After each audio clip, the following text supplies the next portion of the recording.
Good evening, everybody, and welcome to Inside the Pigskin. We had a great show early on with Fire Up. Myself and Mark Mancini talked about the Jacksonville Jaguars. Candy was on Chicks and Salsa earlier. And now we are back at it again, but Inside the Pigskin. We have a new guest here that hopefully will be a regular. His name is Travis Holmes.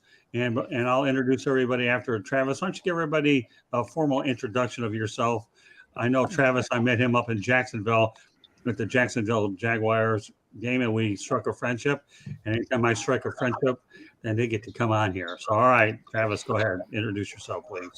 I appreciate you having me, Scott, Candy. Thank you, gentlemen, for not kicking me out the room immediately. Coming in raving all my Jaguars gear and Jaguar accessories behind me. But my name is Travis Holmes. I am a Jacksonville Jaguars consulting correspondent for the studentofthegame.com and the play analyst for A7BN Sports. Former play-by-play analyst with SB Nation and BigCatCountry.com. Took some time off to work my regular job and have some kids, and now I'm coming back into the fold and trying to get the following back up. Get back into the media game, and it's been a great experience this year and seeing some epic games. So I appreciate Scott allowing me this venue to talk some sports, talk some Jaguars, and you can find me on Trav Likes Bacon on Twitter because unfortunately I'm the one vegan that likes bacon. Weird how that works. And Travis Holmes on Facebook. All right. Well, welcome to the broadcast. And of course, our regular crew, Candy Ebling. Welcome back, Can. Thanks, Scott. Glad to be here. Jordan Long. Thank you, Scott. Thanks for having me again.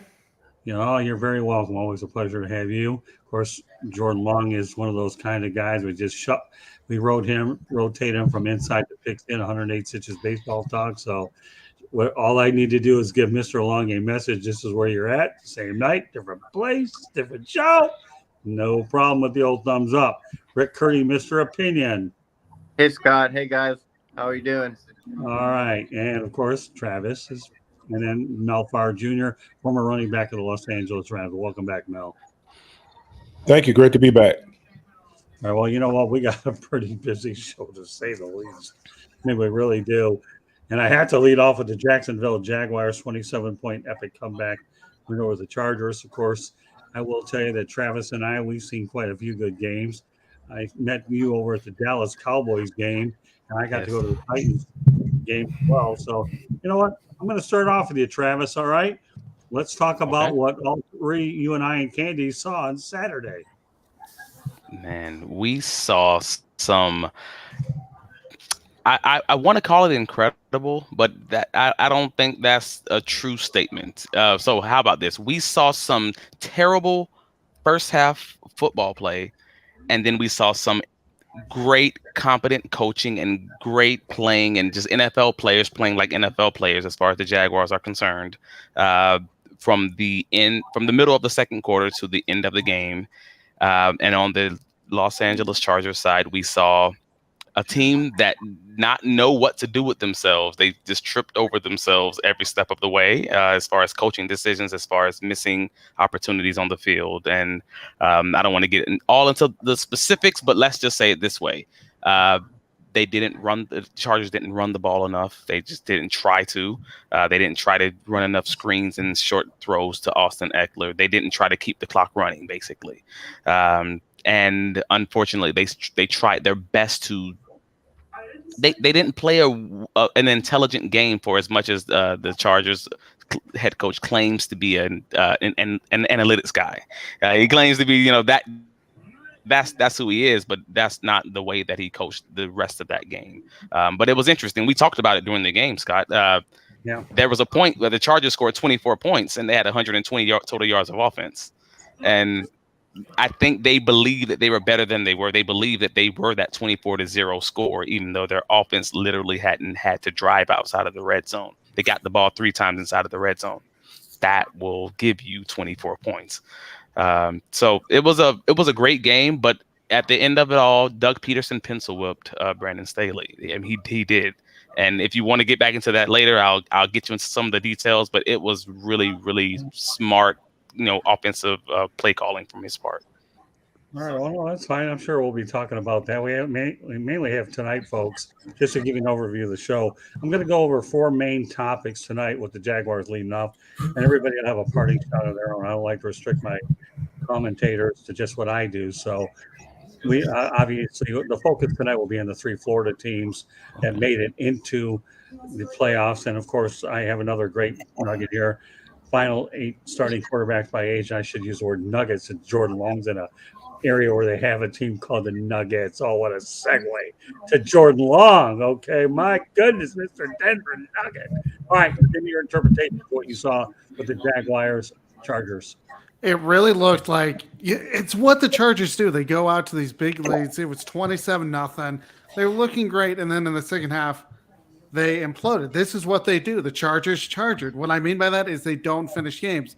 But I do go back to maybe the false start call that Bosa was as upset about. It really didn't look like a false start. You could tell at that point he was frustrated. But in the end, though, you got to keep your composure. And ultimately, had he not committed that infraction, Jaguars, all they had to do was kick a field goal to tie the game rather than, kicking a field goal to win the game. It's the Chargers. They implode, and I'm still surprised that Staley's still the head coach today. But then again, this is what the Chargers do throughout their franchise. They go to big leagues. They can't finish games. So was I surprised they lost? Not really. Okay. Rick? Yeah, it was a tale of it was the Dr. Jekyll, Mr. Hyde game. Trevor Lawrence was like Mr. Hyde, horrible throwing interceptions. It was like, what's going on with him? People were flipping out. I mean, he looks awful. And then the second half came, and he looked like John Elway. He looked like the great quarterback that we know that he is. Great comeback for him.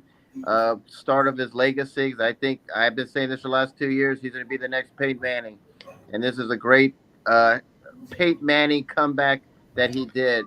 And the Chargers, unfortunately, they're the Chargers. They do this all the time. I remember when they went with it 14-2 with Mark Schottenheimer out in the first round, and then they fired Mark Schottenheimer, and he went 14-2. So this is what they do. I think they're cursed. Staley, people are surprised, but they did fire their offensive coordinator today. So, he was let go. So you knew they were going to make some changes. But I had a feeling Staley would keep his job. I think if he didn't make the playoffs this year, he would have been gone. But that was such a bad meltdown game that a little surprising that he's there. But they did fire their coordinator. But great game for the Jaguars. And Doug Peterson just shows what a great coach he is. And I love when he rolls that dice. He takes a lot of gambles, and his gambles paid off. So great game by the Jaguars. Not so much for the Chargers. Yeah, well, I believe the Chargers not only fired their offensive coordinator, Joe Lombardi, I think they let their quarterback coach go too, didn't they? Yeah, yes, they did. Yeah. If you're going to make a change, you might as well get rid of the top 2. So I'm going to throw it over to Malfar Jr. Now, some thoughts about the Jaguars, who I have to tell you right now, they're on house money anyways. Watching the game, you kind of had a feeling that something was going to happen in the second half. You listen to Tony Dungy, and I can't remember who else they were talking about at halftime, who else they were talking to at halftime, and how Tony Dungy had been in a similar situation, being down quite a bit, and they came back and won. And you just talked about things that you needed to do in order to get yourself back in the game, and all of a sudden you see, Jacksonville is doing exactly what he said they needed to do in order to get back in the game. Now, Trevor Lawrence couldn't have played any worse than he did in the first half. I mean, 4 interceptions in the first half. I mean, I think he had 3 in the first quarter. I mean, that's just unheard of. And you can see it was probably the nerves were probably getting to him. And I think Doug Peterson is the right coach for him. Got him calmed down at halftime. Hey, man, just settle down. It's a regular ball game. Hey, let's just, take it one series at a time, one snap at a time, and let's go out there and try to win this ball game. Defensively, they played well. Obviously, the first half, they were at a disadvantage defensively because of the field position. But in the second half, defensively, they played very well. They only gave up 3 points in the second half, and you knew somebody was going to pay the price for that epic collapse. It's unfortunate that it happens to be the offensive coordinator and the quarterback coach, but at the same time, you have to wonder, what it is that they were thinking about that they only ran the ball, only a few times in the second half. I mean, that's the importance of being able to run the football. People talk about, you got to be able to, throw the football. I mean, that's the sexy part of the game. But when you get up, and especially when you get up big, you need to try to shorten the game. And the way you shorten the game is you run the football. That clock is continuing to run. And that's something that they got away from. And you got to be able to pick up first downs as well. So, yeah, maybe first and second down, you're running the ball, try to get yourself in third manageable situations and let your quarterback do what he does, so that you continue to move the football down the field and you continue to drain the time on that clock. So the question has to be, what were they thinking about as far as offensive play calling was concerned in the second half? What did they do? I know they came out trying to be aggressive. I remember them coming out being aggressive in the second half, throwing the ball around just like they did in the first half, but they weren't as successful. They weren't as efficient. And then again, they got to be able to run the football. They talk about how great Austin Eckler is. He just became a bystander pretty much in the second half. But you have to take your hats off to the Jacksonville Jaguars and what they were able to accomplish. Especially Trevor Lawrence being able to shake that off and come out there and play with confidence in the second half. And the defense held up and gave them opportunities to, got them the ball back and gave them opportunities to score, and they did that. So let me go over the story of the Jaguars. I turn over to Gandy. What a difference a year makes. Urban Meyer's season 3-14, Doug Peterson 9-8. I mean, I count Meyer for all the losses, even though Darrell Bevel served as the interim guy. We all know that Urban Meyer was a king of that dumpster fire that he had. And then we talk about the largest comebacks in NFL postseason history. Let's think about it. We go back to 1992, the Bills 32 points, 2013, the Colts 28. This year, the Jaguars are 27. We know the Patriots in 2016 at 25. So we talk about the master of the big comebacks. Travis and I both know it, and so does Candy all too well, right? Down 17-0 with the Raiders. How did that turn out? 27-20 win. The Dallas Cowboys, where I met Mr. Holmes, okay, down 27-10, won 40-34 in overtime. Dramatic fashion, walk-off. I think it was Rayshon Jenkins with the walk-off touchdown, right? Yep. And then finally, the Chargers down 27-0. We all know how that turned out, 31-30. Now, the games that we attended, we saw the Dallas game, the division clincher, the 20-16 win over the Tennessee Titans, and the LA Chargers game. And the last two games drew over 70,000 fans. A couple more notes before I turn it over to Candy. Okay, the Jags are the first team to reach the playoffs after drafting number one in back-to-back seasons. Okay, and 2021 they snapped up Trevor Lawrence, and 2022 Trayvon Walker. And now when I had Mark Mancini and I do Fire Up before this show started earlier tonight, Mancini actually picked the Jaguars to defeat Kansas City 30-27. So, and he sounded, so that's a bold pick, but the guy's he's been riding the Jaguars all year that they would win it. So I had to give him his due. Right? Anybody's got to give the man his due. If you're riding somebody, you're not a bandwagon guy. So give Mark credit for doing it. We'll see if it works out. We'll hope, if we're leading with our heart, we hope that that's how it turns out. But with that said, I'm going to turn over to Candy. What do you have, Can? So we were lucky enough to be there and cover this game with Travis. One of the questions that was asked to Doug during the media at the end was, Doug, from your perspective, having played quarterback, can you relate and give us some appreciation for what quarterback Trevor Lawrence did tonight with throwing 4 picks and rallying back, throwing 4 touchdowns? Doug's like, yeah, I sure can. I played with one of the greatest quarterbacks ever in Brett Favre. And there were times he didn't have a great first half and came back in the second half and he could light it up. That's what I love about Trevor and his demeanor and his aggressiveness and the ability to just forget and move on. When we talked to Trevor in his press conference, he said at one point, just like Mel said, he went to his teammates and he said, there is no 27-point play that is going to get us back in this game. We have to take it one play at a time, one score at a time. I love that. And then when they talked to Chargers coach, he said that they failed in all 3 phases of the game in the second half. All 3. No kidding. We're only firing the offensive coordinator. You failed in all 3. And that wasn't the first game you did that in. The one thing I do want to say, and obviously I'm pulling for the Jags this weekend. The one stat that I find very interesting is Trevor Lawrence is 37-0 playing on Saturdays. He has never lost on a Saturday in his high school, college, or NFL career. Go Trevor.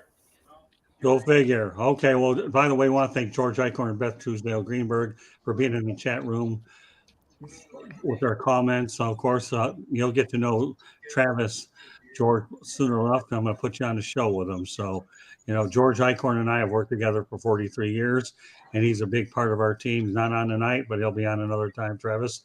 So, like I said, we plan to bring you on as often as you want to come on. But I've worked with George dating back to our days back in 1979 when I started as producer for ABC Radio in Detroit. So, and Beth, she was a part. Yeah, it just shows you the age card a little bit. So, and Beth, what can I say? I've known Beth since my college days at University of South Florida. Very good friend. She's actually out of Atlanta. So, with that said, okay, now that we've talked about the Jaguars, we'll go to South Florida. The Miami Dolphins, I have to admit, can hang their heads high with a third-string quarterback, Skylar Thompson, losing 34-31. So, let's face the reality. They've been banged up. The quarterback position hasn't been the most stable on the planet, but yet they were game in Orchard Park, New York, against a very heavily favored Bills team. All right, now I'm going to turn it around over to Jordan. Jordan, give me your thoughts about the Dolphins. I honestly thought Skylar Thompson played a heck of a game, but it's still the Bills. The Bills are one of the probably the 1 or 2, 3 Super Bowl favorites to go to the Super Bowl. Plus, you're playing in Buffalo. I mean, Skylar Thompson thrown into the Wolves and actually played a heck of a game. I mean, you didn't have Tua Tagovailoa, you didn't have Teddy Bridgewater, and yet he played his heart out. I mean, there's not much more you could say for the guy. I really thought this was going to be a complete blowout by the Bills. It almost looked like it up 17-0, but Miami, stayed strong and almost came back. So hats off to them for a great year. So next year, though, with a healthy Tua Tagovailoa, I think they're going to be a playoff team again. But as far as this year, couldn't ask for a better finish, even though that, yes, it stings that you lost by 3, but you're still with basically a rookie quarterback. So hats off. They played well. Rick? Yeah, I thought it was going to be a blowout. I thought it'd be a rout. And good for Miami. They made it close. They only lost by 3. They had a rookie quarterback just throw it in there, and he played great. He really did.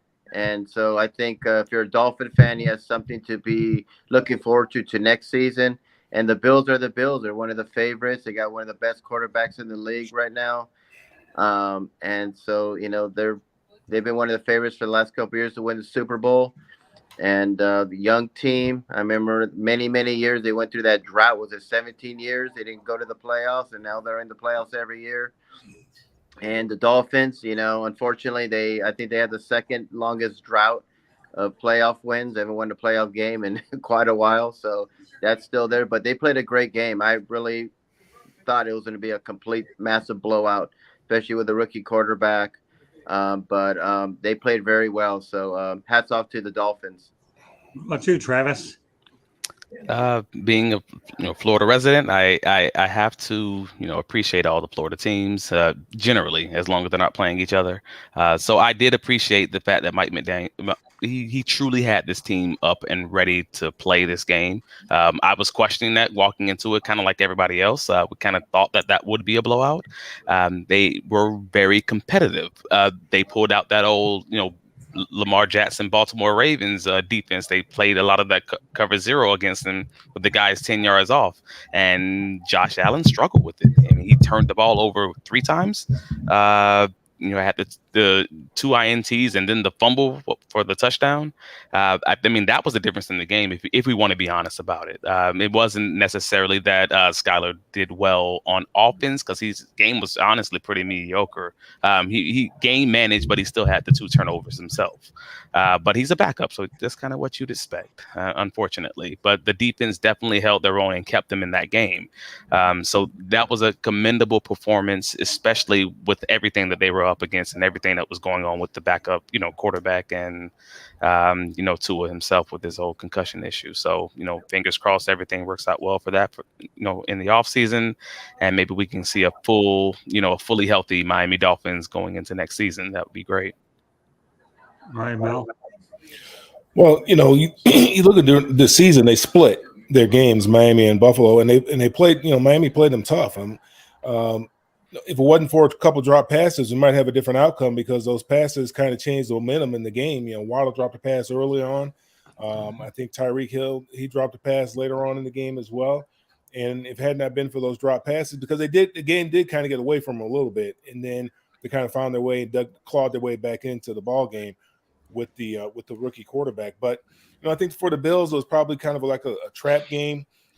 They were riding obviously very high on emotions the prior week with the news regarding Damar Hamlin and his recovery process, and then kind of probably looking forward to playing Cincinnati next week because they know that's a big game and they know they got to get over that hurdle. I mean, they're the defending AFC champions, and if they want to go to the Super Bowl, they're gonna have to go through Cincinnati. I think they might have got caught looking at that game, not really because if you got a third string quarterback. Now, granted, they run the same system there in Miami pretty much as they run in San Francisco, and San Francisco is doing very well with a third string quarterback as well. So it doesn't surprise me that he played well because those guys know how to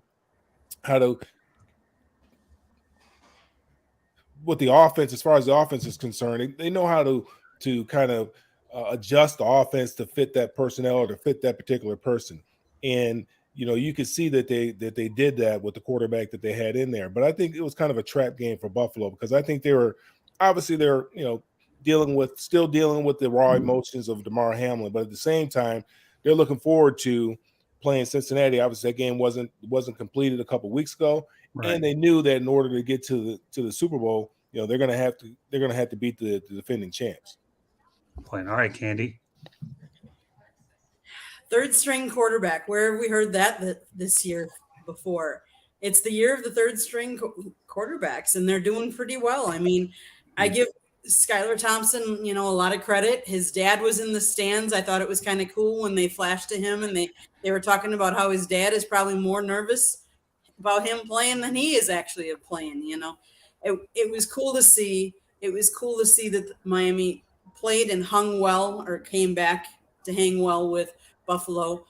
I was expecting more of the blowout. And actually, this was of the games, this was a really good game. It was good to watch. Yeah. I guess you could say I agree with everyone. Yeah, I thought the game would be a blowout, and the Dolphins really hung with them. So more power to Miami. If I were the Dolphins as an organization, I would use this as a very positive building block because it always beckons the question, okay, what if Tua would have been healthy the whole time? Then perhaps they would have had a higher seeding, but we'll never know. It's a hypothetical. But the one hypothetical is what if Tua would have been healthy. No, and it is amazing how you brought this up too, Mel, that now Cincinnati is at Buffalo. And, let's face it, these two teams saw each other for all the wrong reasons a few weeks ago. And I'll get to predictions later, but it's ironic how this matchup took place, in the final 8. So we'll definitely, God willing, see a full game there. And I'm looking forward to see how this matchup plays out. Of course, when am I going to know if I'll even see it? Because Candy and I will be up in Daytona this weekend, but we'll see. There's always DVRs. All right. One more Florida team to get to. The Tampa Bay Buccaneers right now are at a crossroads after losing 31-14 to the Dallas Cowboys. So this is a two-part question for everybody. Number one, what's up with the Tampa Bay Bucks? And the next thing will be what's up with Tom Brady. All right, I'm going to go back to you, Jordan. Well, you look at this game, and Brady threw the ball 66 times. That's way too many times. They never established the running game. Of course, Dallas went off to that big lead, 18-0. But the fact of the matter is the Buccaneers never seem to get in rhythm either on offense or defense. As for Tom Brady, I don't think he wants to go out this way, but it really feels like this is the end. I think he's going to retire. He's going to be a free agent. I just don't see him going. I mean, I know San Francisco's been in discussion. The Raiders have been in the discussion. It just doesn't make sense. It's time for him to ride off into the sunset. But as a competitor, I know he doesn't want to go out this way, but it just seems like once the game ended, it really looked like this was the end, especially in his press conference. Hey, Rick? Yeah, I'm going to respectfully disagree with Jordan. I think Tom Brady is definitely going to come back. I said this many, many months ago. His ego will not allow him to retire. He's just got a massive ego. He should have retired when he won the Super Bowl the first time. He didn't. He lost his family over it. So, of course, he's going to come back. I think he'll go to the Raiders, or possibly he can go back to New England. I think those are his two options. But I definitely do see him coming back because his ego won't allow it. They were flat. He looked bad. He looked old. Buccaneers are at crossroads. They just fired Leftwich, their coordinator as well, their offensive coordinator. So, they had to find a scapegoat. They found it with him. And Todd Bowles, I don't know. I mean, they had a lot of injuries. That's one thing about him. But they're at a crossroads. They need to get a quarterback. Maybe they could get Derek Carr. I don't know. So we'll see what happens with him. But for Brady, I definitely do see him coming back. But he should have retired a couple of years ago. It's just, unfortunately, his ego just won't allow him to retire. All right, Travis. Man, so what's going on with Brady? Goodness, that's a loaded question in and of itself. But yes, Come on, Travis. Do you think I'm not going to throw a loaded question on this show? Don't Brady. worry. All right, Once so we break you into this whole thing, you're going to realize everything I throw out there is loaded. So obviously the man's going through losing his family because he made a choice, an off-season choice. The man's got, divorce proceedings and everything else. And just if you were to say someone had a bad season because of that, any dude in this room, any woman in this room would understand that, right? He's going through all of that. He's also older. And many people who've broken down the film will tell you that, hey, they don't run deep outs. They don't run outside of the hashes anymore in their offense. They've literally taken them out of the game plan unless you're running it from a tight end, a wide open guy. And, basically Brady doesn't have the arm to zip it in there without that being a pick six. Every time you've seen it, it's been an interception. And so, you have all those things going on. You can't even run certain, route combinations based on just that. And then you're playing against a team that's frankly better than you. That's a rough situation with all the injuries that they had going on, all throughout the whole season. And just all of it, it was not the greatest season. It was a train wreck. And we've known that not just this game. We've known that all season long. They have never looked pretty. It was just kind of one of those things that you hope they would figure it out. And it kind of just never materialized. So just basically, Brady's the kind of quarterback who doesn't like pressure up the middle. Well, they have offensive line issues from day one, training camp. And that's where all of his pressure is coming from. So where do you go from there? I guess that's the question of the hour, because I thought he looked washed this year. I thought he was done, but I thought Brady was done, I don't know, 3 times in his career so far. So I'm probably the worst person to try to, predict where he's going to go. I think if he goes to a team with a great O-line, like maybe the Raiders, well, pass protecting O-line like the Raiders, maybe he could, squeeze out another 2 years out of this, maybe with the right OC. But he should retire, in my personal opinion. That's the whole another conversation. With Tampa Bay, oh gosh, they have such a rebuild, because the majority of their team is just these older guys on these shorter contracts that they have an out within 1 year, 2 years max, and a lot of guys who are specifically they have to make some tough decisions this year, getting rid of the OC, likely getting rid of the coach. I'm guessing. I don't know if there's been any word on that just yet.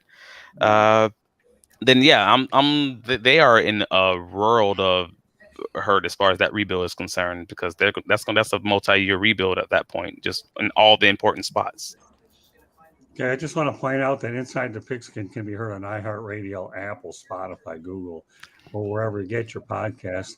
Please hit the red subscribe button on YouTube, South Florida Tribune.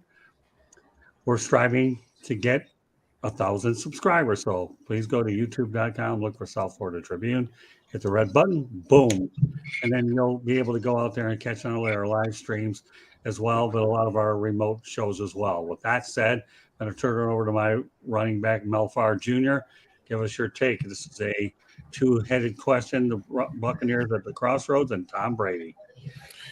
The Bucs are a bad football team. I mean, they're the best of the worst. That division, the NFC South, was not a very fruitful division this year. They limped into the playoffs. I don't know why anybody expected anything differently than what we saw. I mean, offensively, they've been anemic all year long.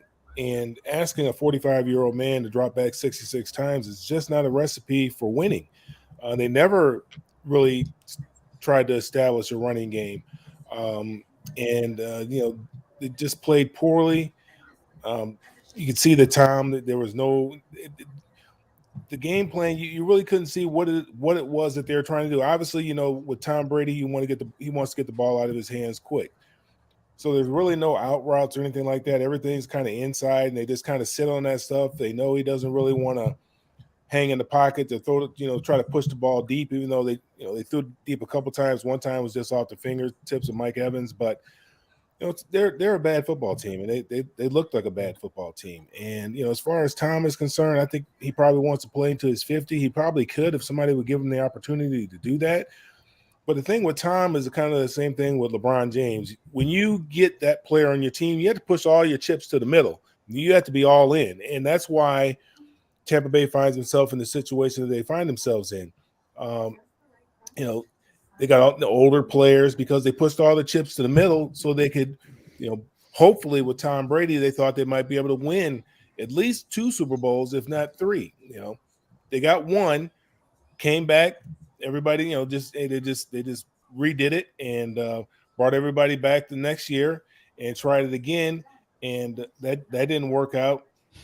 This year, they added a couple guys, Julio Jones, who was pretty much absent all year long because of injuries. The older you get, the more prone you are to injuries, and obviously the more difficult it is for you to come back. But they just look like, and I hate it for Todd Bowles, and I hate it for Brian Leftwich as well, because Bruce Arians stepped back. He wanted to make sure that his guys got an opportunity. And they got an opportunity, and unfortunately, the Bucs look like the Jets look all those years when Todd Bowles was coaching there, and I feel bad. I hate it for him, to be honest with you. I don't know if it's Todd Bowles, if it was the injuries that they had. With Byron Leftwich, all of a sudden he can't call plays anymore. This is the same guy that was calling plays when they won the Super Bowl, same guy that called the plays last year. And now all of a sudden Bruce Arians steps away. Now he can't call plays. I don't know. It's a confusing situation for me as a fan watching it, particularly because I'm rooting for these two guys. But they were just a bad football team this year. Candy. So I'm going to bring it right back to where I always bring it back to. My Packers, Aaron Rodgers, and Tom Brady. Neither one of them had the offensive line that they needed to this year to play consistently. If you had a better offensive line, you would have opened doors for the running game. You would then also, the short passes would come easier because you had an offensive line to protect.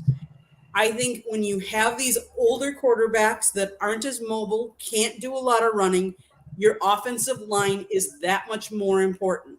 You need to spend money on them if that's what you want to do. If you want to keep these older quarterbacks.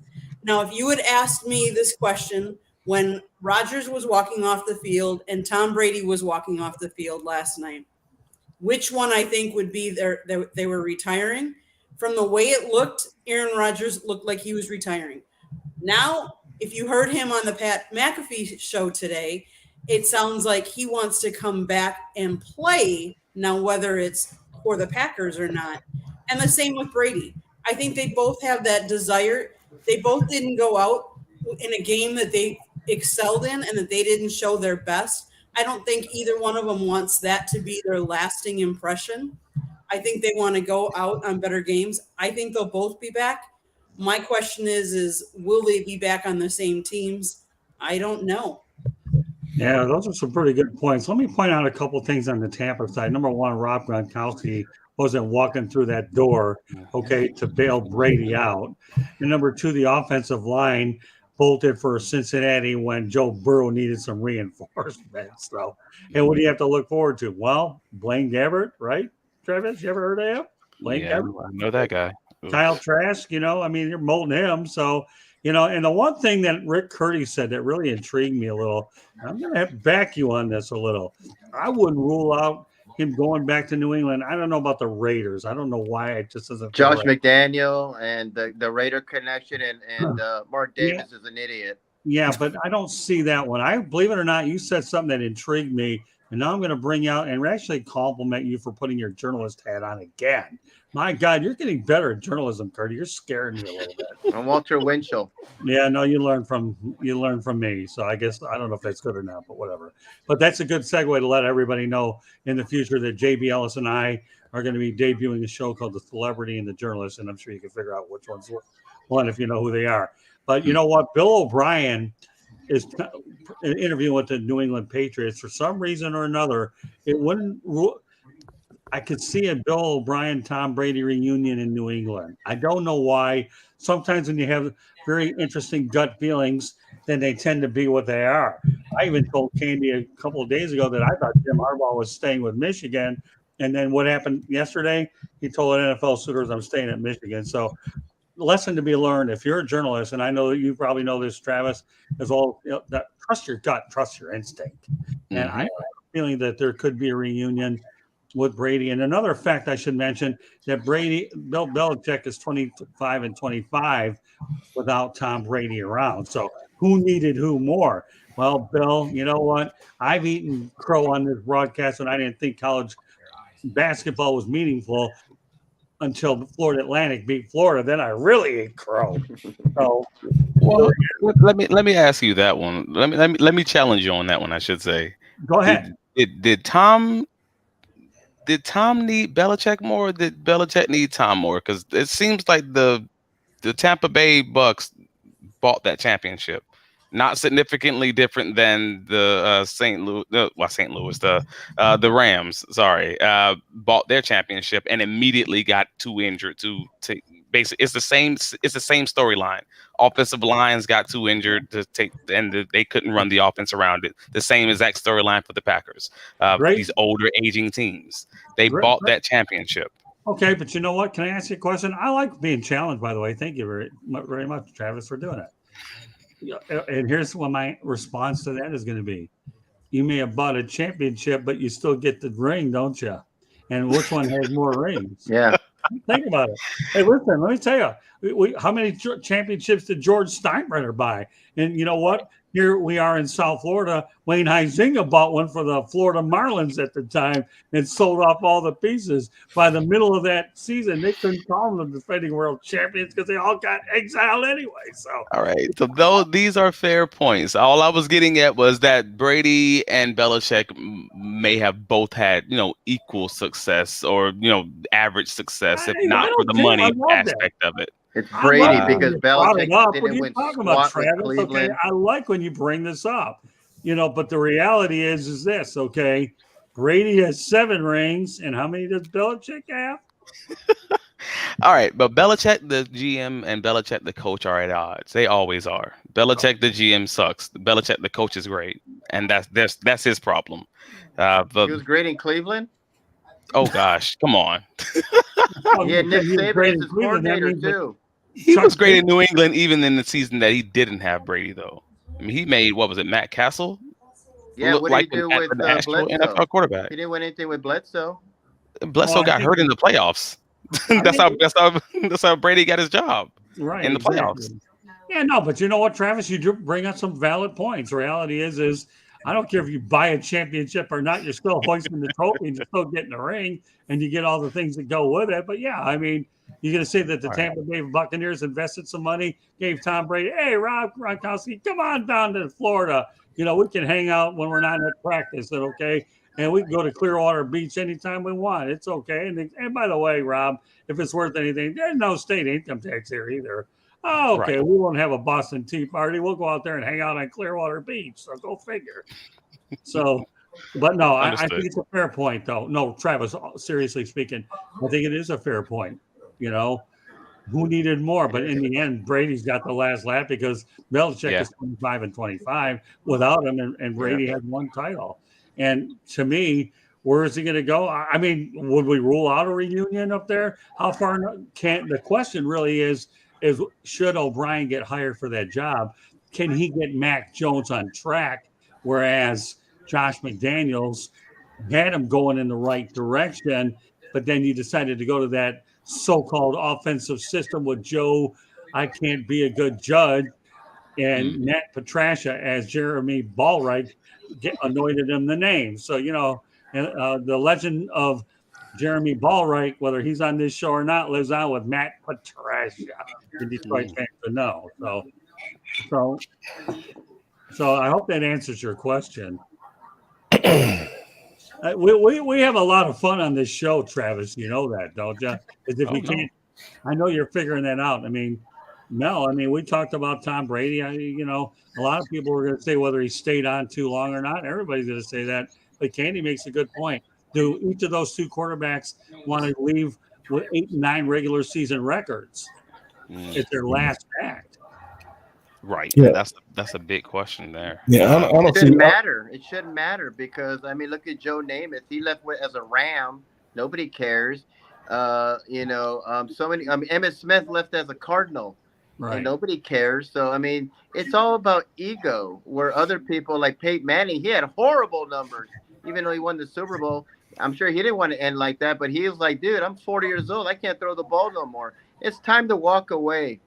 And unfortunately, Tom Brady, his ego just won't allow him. He just got a massive, massive ego. I'm the great Tom Brady. I can't end my career like this. No, there's no way. Well, I don't think it's ego. I mean, ego might be a part of it, but I mean, the guy has a true love for the game, and then you got to try to replace that.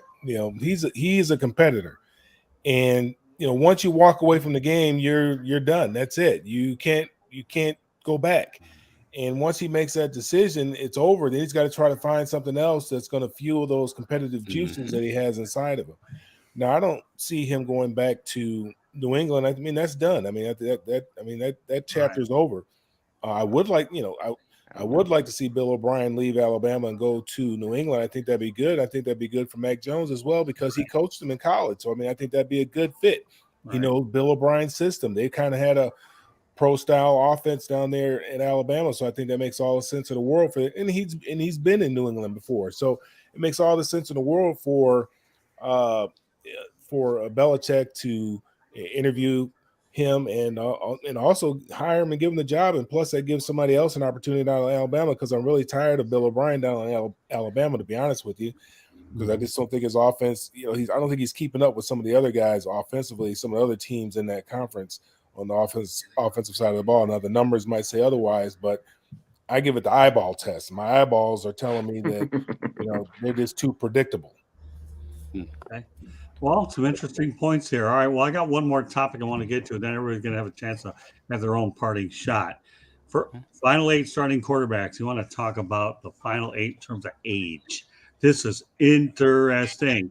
Trevor Lawrence and Brock Purdy are both 23. Jalen Hurts is 24. Daniel Jones is 25. Joe Burrow is 26. Josh Allen, 26. Patrick Mahomes, 27. Dak Prescott is a senior citizen at 29. My goodness. Has Josh Allen got his second contract yet? What's that? Has Josh Allen got his second contract yet? I don't know. I think that should be this year, right? Yeah, I think it should be. I think they'll resign him. They will. You think? Yeah, I think that it is this year. All right, so you know what? Go back to Jordan again. The future looks pretty bright in the NFL for these studs, doesn't it? It really does. I mean, I did see that stat earlier in the week, and I forgot that Dak Prescott is as you call them, the older gentleman out of all of them. It just shows you that the NFL is now. You don't have the Tom Brady's or the Aaron Rodgers in the game in these playoffs anymore. It's the young guns game. So it'll be interesting to see how far these quarterbacks can go. I mean, Dak Prescott, like you said, is 29, and Patrick Mahomes is, younger than that. You just don't realize how young these guys are, but yet they're leading their teams to basically advancing in the playoffs because usually it's a veteran quarterback. It's not the young guns. So it's just interesting that these guys are going to be in the NFL for a while, and they're going to have more runs in them. So it doesn't really matter how far they go this year.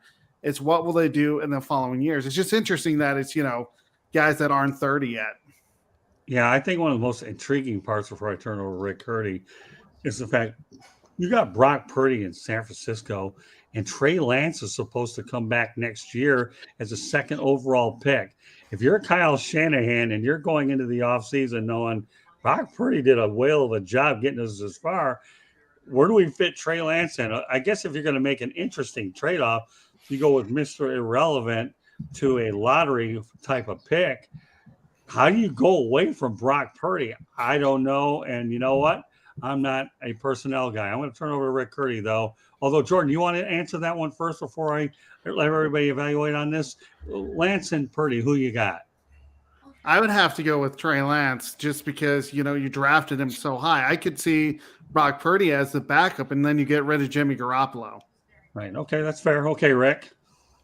You want me to answer that question or about the quarterback?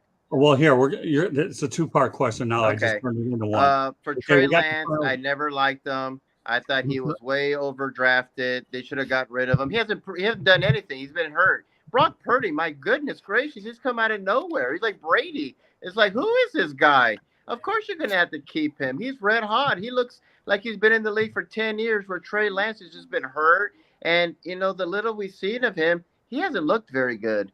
And, I've never been a big Trey Lance fan. I just think they need to get rid of him. And for the quarterbacks, their ages, that's something we have in common. I just turned 29 myself, too. So I'm kidding. And so the future is bright. Josh Allen, I love Trevor Lawrence. Patrick Mahomes, my goodness, he's that young and he's like a veteran almost. It's amazing how what the NFL is getting younger. Hint, Tom Brady, hint, Aaron Rodgers, time to move on.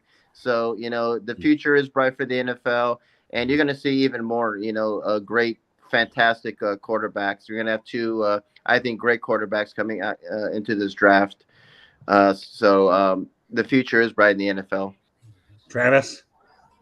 Well, yeah, I wanted to correct a statement I made earlier. Actually, I guess the Bills did re-sign Allen to a 6-year contract last year. I was not aware of that at all.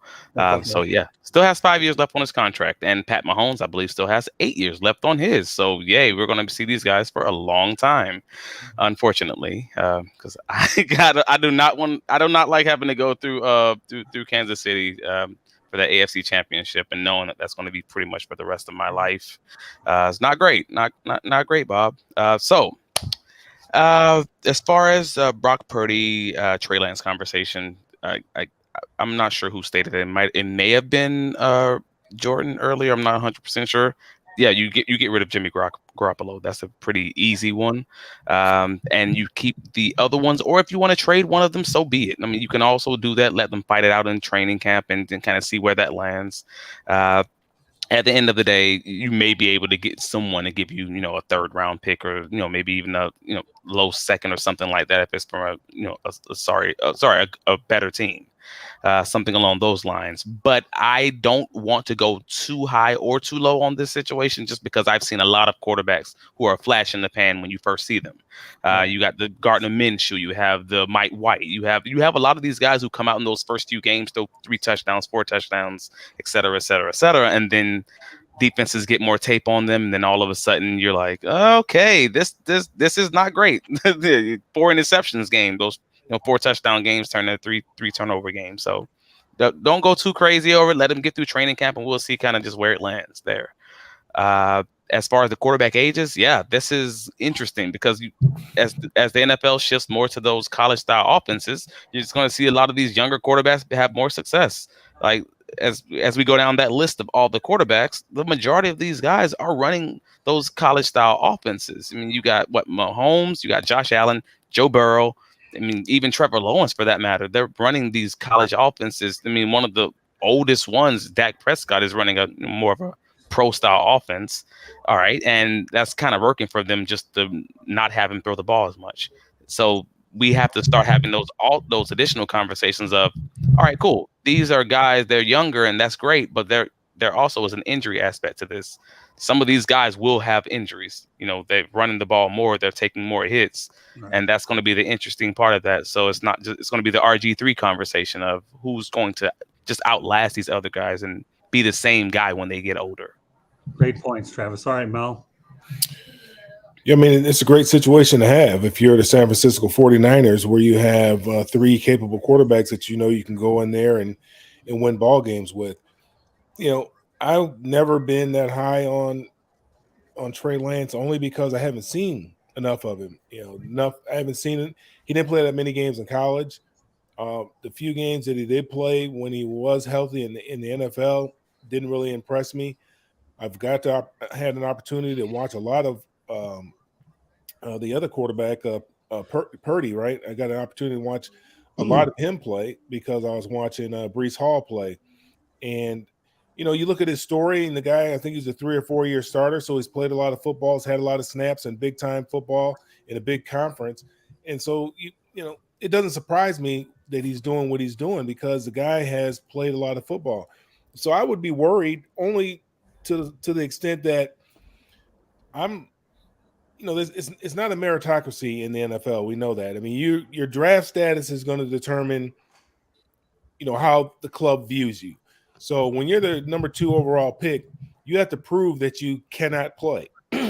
When you're Mr. Irrelevant, you have to prove that you can play, and they're going to give you a lot more chances to prove that you can't play because they're trying to validate that decision that they made to give up all those draft picks or whatever they had to do to move up to grab you at that spot.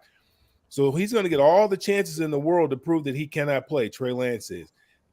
And, you know, unfortunately for Brock Purdy, now it depends, you know, and this, you know, again, we're talking about egos here. These are egos, GM ego, coach's ego. Me, I put my ego in my back pocket, get what I could for Trey Lance, and I'm a ride with Brock Purdy. You know, that's what I would do. I want to ride with him. And, you know, if Jimmy, if we're able to get something for him, I can't remember what his contract situation is. If he's a free agent at the end of the year, I think, then I guess we'll get a compensatory pick or something like that if he goes somewhere. But, you know, I'll ride with Brock Purdy and Trey Lance will be the backup. That's what I would do. And as far as a young, you know, football is a young person's game. And like Travis was saying, you have a lot of these college style offenses now in the pros. A lot of these guys don't get under the center. I mean, they don't get under the center in college, in high school. They don't get under the center in college, and you know, very seldom are they under the center in the NFL as well. So it you know, it doesn't surprise me, and it shows really that the future's in good hands with the quarterbacks that they have coming up right now, with the young quarterbacks that they have. The future's in good hands. So Tom and Aaron, you know, they can ride off in the sunset knowing that, they were the young guns at one particular time. And so folks had to get out the way for them to get in, for them to shine. Now it's time for them to get out the way and let these young guys shine and let some other young guys come up, shine as well. Candy? Trey Lance or Brock Purdy? Trey Lance, you have to remember when he played this year, there was no George Kittle. There was no Christian McCaffrey. So he definitely didn't have the same weapons that Brock Purdy's had to play with. Is that a fair assessment? I don't know. Is it a good problem to have? Of course it is. They both are very good quarterbacks. I think it depends on if you're going to surround the team with and what coach wants to run plays with, because I think Trey Lance has a little more feet to him. I could be wrong there, but I think he rushes a little bit more.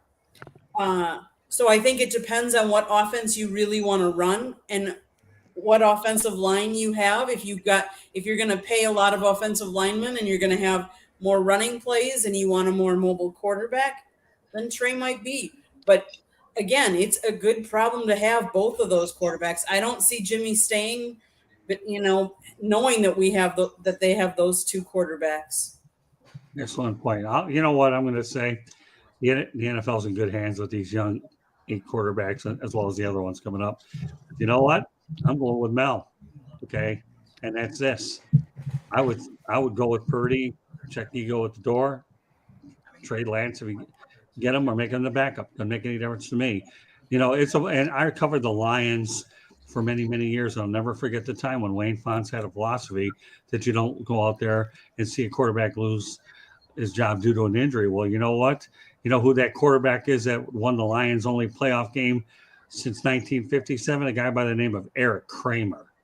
Now, And the Lions, yeah, that's the age part of me, Travis. Okay. Eric Kramer should never have lost his job to Rodney Peete. And to this day, I call the Lions situation the curse of Eric Kramer. So take it for whatever it is, according to Chris Barman. Okay. The curse of Eric Kramer. So, yeah, no, I'm with you, Mel, all the way. I think Brock Purdy should be the starter. But as Candy said, it's a good problem to have. So take it from there. And now what I'm going to do now is give every one of you guys a chance to predict the games. You don't have to give me points or anything like that. And then we're going to go on to our parting shot. So, hey, we got 4 games. We might as well get predictions around. No, I don't want to endorse that show, but because I like part of the interruption better, but forget that. But at any rate, okay, we're going to start off with Jordan Long. Jaguars at Kansas City. Who you got? I have to go Kansas City. Okay. Giants at Philly. Philadelphia. Bengals at Bills. I'm going to go with the upset. I'm going with Cincinnati. Okay, final one. Dallas at San Francisco. Got to go with the San Francisco 49ers. All right, Rick Curdy, you're next. Want me to repeat the games? Did you know them? Okay. Well, I'm going with my heart and upset. I'm gonna go with Jacksonville. Okay. Giants at Philly. Oh, I have Philadelphia. Bengals at Bills. I have Cincinnati. I think they're the more consistent team. Dallas at San Francisco. Oh, I have 49ers, and I'm going to say in a rout. Okay, fair enough. All right, Travis, you know the drill. 2 down, 2 to go. Jaguars at Kansas City. Are you able to be biased or objective on this one since we're both riding the case? I'm objectively saying it's going to be the Jaguars. Okay. I actually rewatched the first game yesterday when they played back in November. I forget the which week it was, but the game should have been 27-27 with 3 minutes left in the fourth quarter. There's a few things that happened in that game that made it ugly. But long story short, I'm going Jags. Okay. Giants at Philly. Philly. I don't think that's going to be a close game. Bengals at Bills. Like Rick said, I'm actually going Bengals on that one. Finally, Dallas at San Francisco. I'm going to be a contrarian there and go the Cowboys. I just don't expect Brock Purdy to have an above average game every game, and I think that's what it would take to win that one. Fair enough. All right, Mel. Jaguars at Kansas City. Kansas City. Giants at Philly. Philly. Bengals at Bills. I'm going with the Bills, but I'm rooting for the Bengals. My oldest daughter's godfather is in the front office there, so I have to root for the Bengals. But my head is telling me the Bills. So, all right, well, we'll rely on the head prediction here for the sake of conversation. Dallas at San Francisco. Yeah, 2 teams I really can't stand, to be honest with you. And it was like voting for president. Just the lesser of the 2 evils here, and I'm gonna have to go with Cowboys. Why is it that painful that you're going to Yes. this to a president? Yes. Well, we've taken politics to a different level on this show. Oh man! All right, Candy, why don't we let you shake the laughter? All that's pretty good, Mel. You come up with some good ones, buddy. So I'm going to say Jacksonville. I think they're just playing with a lot of emotion. They have a lot of things going, and You guys are homers. Yeah, I picked them. You did? Yeah, I picked Jacksonville. You're on the payroll. That's why. I think they've come back and given teams games for how many weeks in a row. And yes, the Kansas City might, pull out to a lead, but I think Jacksonville's going to come back and give them a game. And luck, you might, play a part into it. Let's face it. I said Trevor Lawrence is 37-0 on Saturdays. They're playing on Saturday, right? Yep. His first loss. They do play Saturday, yes. Okay, the next game, Scott, was Giants at Philadelphia. Philadelphia. Bengals at Bills.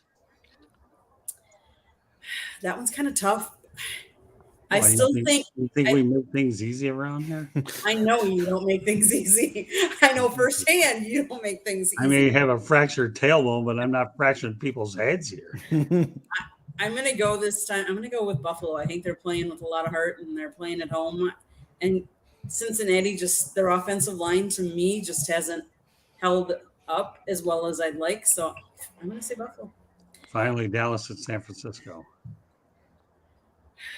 So if the Dallas team that played last night comes to play, it would be Dallas. But I think Dallas has been very inconsistent this year, and I think because 5 days off, 5 days rest, traveling from one coast to the other coast, I'm going to say San Francisco takes this one. All right. Well, I guess if you want to call me a homer, Mel, I'll accept it and I'll bite the bullet. I don't care, or eat the crow, or whatever you want to say. But I'm going with If Jacksonville. you want to continue to get your press passes, I understand. Hey, you know what? I got to be good to these people. They've been good to me for a lot of years. David I Wolf get it. and Dan Edwards. No shame in your game. I understand. No. These are good people. I wouldn't know Travis. I wouldn't know Kyle Nash, Wow. as well as a lot of my other good friends, the late David Levin, too, Alex Smith, and all that. So, hey, well welcome back, Fred Gardepy. Just in time to let you know that we'll be calling you pretty soon about coming back on Fire Up Wisconsin. So glad you're able to do that. Candy put his stuff up there. I'll let you read it before I get to my predictions. All right, good to see you, Brett. You're going to be getting a message very soon about joining the crew on Monday night for Fire Up Wisconsin. So there you have it. So my predictions are I'm going to go with Jacksonville anyways, all right? Philadelphia, well, you know, if Jalen Hurts doesn't get hurt, you're okay. If he does get hurt, the Giants might be able to pull off the upset. But for all intents and purposes, Jacksonville, Philadelphia, I'm going with Cincinnati. And the reason why I'm going with them is this team nearly beat the Rams a year ago. They're a team that's on a mission to get back there again. And Joe Burrow, to me, is a stud. He really is. He got some pretty good wideouts. So I'm going with the Bengals, and I'm going to go with the 49ers over the Cowboys, okay? And I just like what Purdy's doing. And, you know, Dallas has a few problems. Number one, okay, you know, they are regenerating their bodies after last night. And Dallas, by the way, is a field goal kicker situation. If you can't find a field goal kicker, here's what I would suggest that the Cowboys do, okay? See if you can find, I got a great one for you guys. You know, I don't watch a lot of movies, but this is one I really like. Once upon a time, there was a kicking mule called Gus who used to kick field goals. So if Maher doesn't work out, let's see if you can find a mule that kicks field goals, and you might be able to have that extra point or two. Bad joke, but I had no point knowing that 3 points or 4 points were missed because of this guy, and yet he's been a good kicker all year. But nevertheless, if you don't have a kicker, let's see if we can go to Disney and see if we can find Gus the Mule, and that might be the difference in the game. And I guarantee you, no lineman will want to get by there because they don't want to get. Well, of course they have helmets; they get kicked them in the mouth. It won't hurt them anyway. So there you go. All right. So our parting shots for the night, Jordan. You know this drill. I do. So obviously, the Denver Broncos interviewed Jim Harbaugh. Well, Harbaugh obviously went to Michigan. They're doing Sean Payton. I believe Harbaugh was number 2. Sean Payton was number 1. Well, what happens if we don't get those guys as the head coach of the Denver Broncos? What is our plan? Is it going to be Dan Quinn, Eric Bieniemy, or Frank Reich? I just don't know the direction they're going to go if they don't get Sean Payton, but I do know they want someone with experience. So out of those 3 that I just listed, it would probably be either Dan Quinn or Frank Reich. Very good. I like it. All right, Rick. Well, one thing I'm getting tired of are these armchair experts at home, sitting at home in their underwear, eating their SpaghettiOs, criticizing, you know, referees in the NFL. We saw a great game, a classic game with Jacksonville and the Chargers. And we saw 2 of the greatest quarterbacks right now, the young quarterback, Trevor Lawrence and Justin Herbert. And they both played great. And in the first half, all you hear is Trevor Lawrence stinks. He sucks. He's overrated. Go away. You suck. And then, of course, they win. And guess who sucks now? Justin Herbert. He's overrated. He sucks. These are 2 great quarterbacks. Why can't we just watch the game and enjoy 2 great quarterbacks? Why does one always have to be better than the other? Justin Herbert is the first quarterback ever to have his first 3 years 4,000 or more yards. Peyton Manning didn't do that. Dan Marino, John Elway, he's the only one. And Trevor Lawrence, I mean, he's won championships in college. He looks great. I mean, to me, he's going to be the next Peyton Manning. These are 2 great quarterbacks that we need to talk about, and why people keep wanting to say this guy's better than this one, like LeBron is better than Jordan. I'm tired of it. They're both great quarterbacks, great athletes. Let's just enjoy it. All right. Really good. I like that one. All right, Travis, can you top Rick's Oh no! I absolutely cannot top that. No, but I won't try. I'll just give my parting shots and say I'm here to give Mr. Doug Peterson his flowers. That is what I am here for. At the 4 minute mark in the second quarter, going into the half, he decided just to stop running 2-by-2 offense. He's just decided I'm no longer running, one wide receiver and a tight end on one side, and then two wide receivers the other side, or whatever variation of that. He just decided to stop doing it. They ran all empty, all trips, all quads from that point on for the rest of the game against the Los Angeles Chargers. That was the difference in the game. He basically took cover three, Liz Rip out of their playbook. And all three interceptions that the Chargers had with Sante Samuel Jr. all came on that same coverage. And Brett Coleman actually brought that out on Twitter after watching the All 22. I mentioned something similar to Kyle during the game. And I'm like, dude, he just went all empty, all trips, and just said, and he made them play only quarters coverage, only quarter half, only these basic coverages, so they couldn't run that old Nick Saban defense. And that was the difference in the game. They literally just ran them out of the defense that they were having all their success in. And once they were playing basic defenses, he just exploited those basic defenses with his play calling. Like, it was really smart game planning in the middle. And he's just like, all right, you're struggling with this, Trevor. You've thrown three of your 4 interceptions against this defense. Cool. I'm just going to take this out of the offense. We're not going to run it anymore. And that was the difference in the game. And it was like, all right, your flowers. Great job, sir. And that's why I love Doug Peterson. He pencil whips the other team. Very good. Well, I've been there a few times now. I've gotten a feel for Peterson, and I'll say what I've said all along. This guy has any kind of success there, he'll get a statue in front of TIAA Bank Stadium before you could turn it around. This guy will. Build it right now. Yeah, well, he's building his legacy after a 9-8 mark, and you only imagine how appreciated it is. Let me tell you, Shad Khan, glad he didn't have to say a whole lot during the season. Whether he takes a nap in his owner's box or not, at least he doesn't have to lean on his general manager and coach. I've heard him taking a nap there anyways, but it's sure when you don't have to answer to the media and you have a coach that knows what the heck he's doing. And by the way, he has 2 Super Bowls in his pocket. Why not? So yeah, I can see a statue, but that was really good. I like the thing. All right, we'll turn over to Mel. Give me some parting shots, my friend. It's hard to listen to these talking heads this time of the year because, if you really would listen to them, I mean, all the coaches would be fired. To say that this guy from San Diego should be fired, I don't necessarily. I mean, they talk about it so publicly, and they're already putting new coaches in that position, and the team has a coach. Sean Payton right now is the hot guy. He won 1 Super Bowl. Okay, we haven't heard anything about. We don't hear anything much about Jim Caldwell. He's been a very successful NFL head coach. I mean, he took Indianapolis to a Super Bowl, albeit they did lose to New Orleans, but he did go to the Super Bowl. He did a great job up there in Detroit, but he's not talked about in the same way as Sean Payton. And Sean Payton, and I'm not saying he's not a great coach, but we haven't seen Sean Payton without Drew Brees. He's had Drew Brees the whole time. And when he didn't have Drew Brees, they weren't all that great. They didn't look all that great. So, you got to be careful what you ask for. And, these owners spend a lot of money on these coaches, and they're smart guys. I mean, they didn't get to be multi-billionaires because they're dumb. These are some very intelligent people. And for these talking heads on these talk shows, these sports talk shows, to constantly be talking about this guy needs to get fired, need to replace him with this guy, just need to pump your brakes for a minute, man. I like what they're doing in San Diego, or excuse me, with Los Angeles, with the Chargers. Let's see what happens here. Now they've gotten rid of the offensive coordinator. Let's see who they bring in, and let's see what happens. Justin Herbert has, had his success. 1 year, Anthony Lynn was there, and then in the last couple of years, it's been the guy that's there right now. I can't think of his name. Brandon Staley. But, yeah, they're doing fine. So let's just pump our brakes for a minute. Let's see how this all plays out. Give all these guys an opportunity to put their program in place, get their players and all that, and let's see how everything shakes out.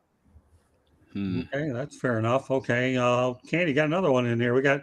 You put Brett's comments up already? Yep. Well, Steve O'Brien, Los Angeles had one of their best seasons in a long time. They're not going to fire the coach. They had a meltdown. They had played the one bad half and they lost. Doesn't mean that the coach is going to get fired. Steve, that's probably going to be the windup. But when I left the game, I had a feeling that Staley could be fired.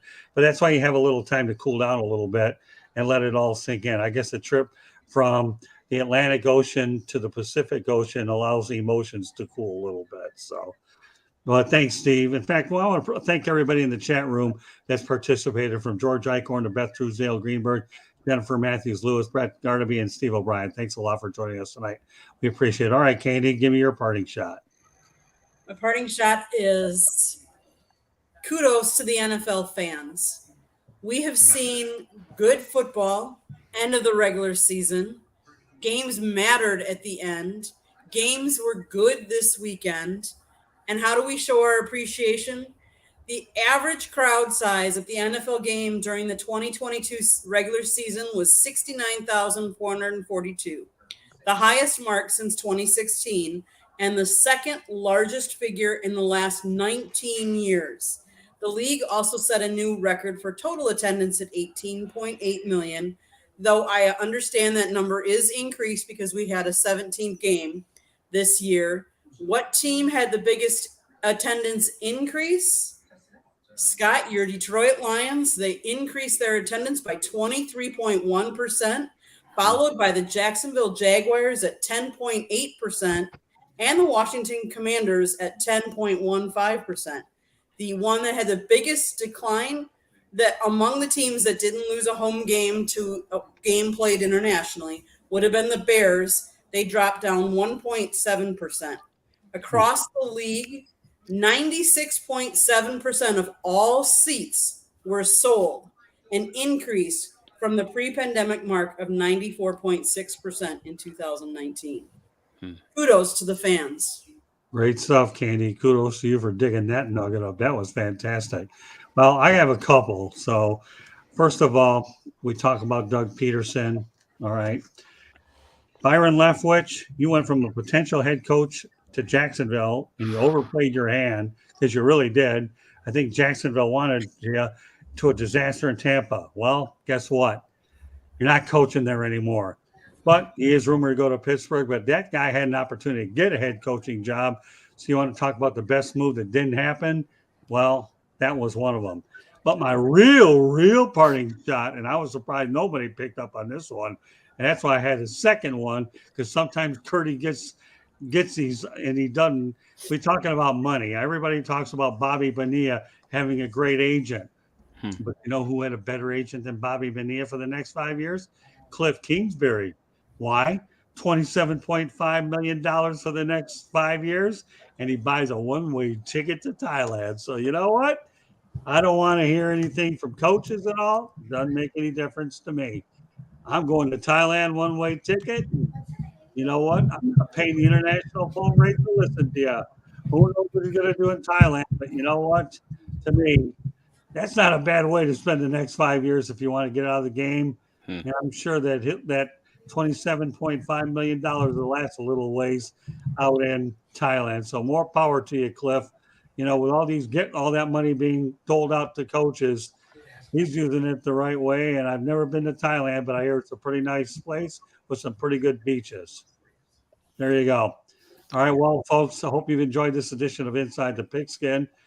But before we sign off here, we're going to give everybody an opportunity to go ahead and let everybody know how they get a hold of it. We're going to lead off with you, Jordan. So you can find me on Twitter at SportsScoop1 here on the South Florida Tribune. I'm usually on 108 stitches, of course. I'm in this Pigskin when needed.